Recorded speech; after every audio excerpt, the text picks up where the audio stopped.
कि जम्मू कश्मीर में आप भी स्टेट हुड की मांग कर रहे हो, यहाँ पे भी ऐसी सिचुएशन बनेगी फ्यूचर में? बननी नहीं चाहिए, क्योंकि जैसे मैंने अपनी तकरीर में कहा,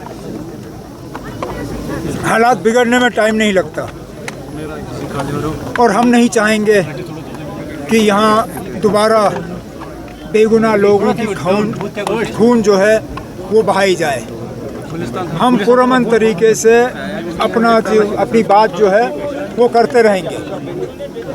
स्टेटहुड हमारे ऊपर कोई एहसान नहीं है। स्टेटहुड मरकज़ी हुकूमत के तरफ से जम्मू कश्मीर के लोगों के साथ क्या हिंदुस्तान की सुप्रीम कोर्ट के साथ वादा है।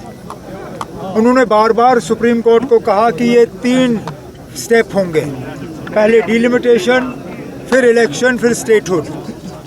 2 कदम तो उठा लिए, डिलिमिटेशन भी हुआ, इलेक्शन भी हुए। अब स्टेटहुड का वादा जो है वो पूरा करना है। लोग फिलहाल सब्र से काम ले रहे हैं, लेकिन इस चीज़ का नाजायज़ फ़ायदा भी उठाना नहीं चाहिए।